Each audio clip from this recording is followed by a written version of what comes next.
What's up, folks? Welcome back. This is your favorite coding element here. I hope you are doing good cause I'm. Let's hop on to the topic without any ado. In my last episode, I taught you how to download Unity and all the other installing stuff and all. Today, we are going to create a new 3D project and learn more about Unity. So, to create a 3D project, you need to click the new here and add whatever name you want for your project. And then choose 3D because I'm teaching you 3D and not anything else. I'm going to click create here and the project is going to be created. When you open Unity, there should be something like this. Now you can keep your screen to however it looks. You can change this piece to come over here, this piece to come over here and manipulate anything. I'm keeping it over here as it is very comfortable to the eye and it's also very space friendly for me because there are not a lot of things kept here and not a lot of things kept here sometimes too. I'm just going to strengthen this over here and lengthen this to this side. Oh no, I just messed up. Yes, we are back with the normal layout. Now what I do is go over here and just change this to a single gridded object. One column method. This is so friendly to the eye and is also space saving, which helps you make better games. I don't know why I said that, but makes sense, you know. Thumbs up. Okay, now let's get to the main topic. What is a hierarchy? This is the place where all the game objects are shown. I'm going to create a game object here, 3D game object and a cube. And look, there is a cube over here.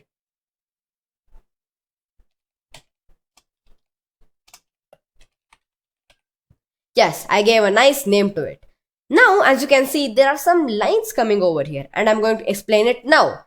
This is a hand which makes you free move on the screen and this is like a moving thing for the game object. You can click the game object and select this to move it in different axes. This is the Y axis, this is the X axis and this is the Z axis. It moves in only a single axis which makes the object move in a straight line, of course, and doesn't make you go crisscross like this. If you want to actually make it go crisscross, just do this. And here is the rotation tool.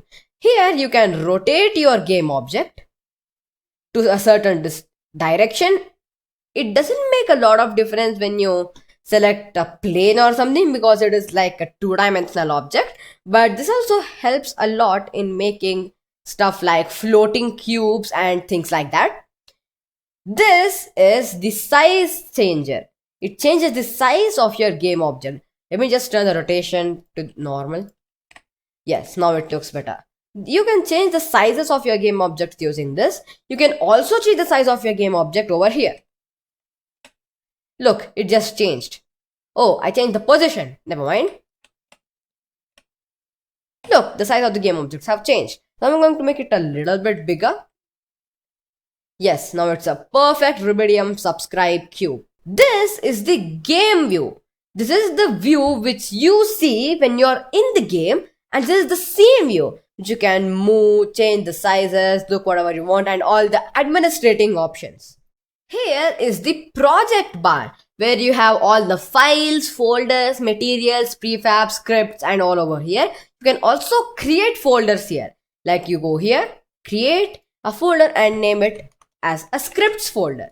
You create another folder, create folder and name it as a material folder. You can create another folder, create folder and call it as a sprites folder. These are the main folders you would need anytime.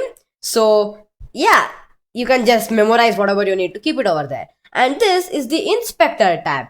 Here comes all the transform, cube mesh filter and all the components and also the errors come over here. Here are all the errors. If you do any error in your script, it shows over here. If any error is in the game, it shows over here and everything else. Here are the play and pause buttons. Of course, you know that. We are just going to try and see what happens. Nothing happened. Why? Because we haven't done anything. We have just created a cube called Rubidium subscribe. Okay, please subscribe. You are going to get a free cookie at your house. Believe me, trust me, subscribe, click now.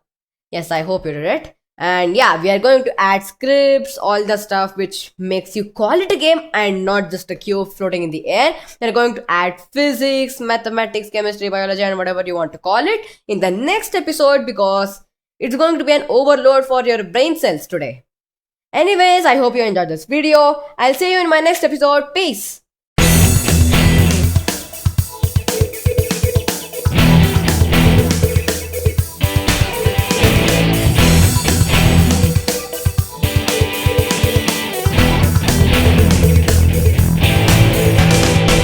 Yo, stop the recording. Oh, good. How was the recording though? Bad? You're fired.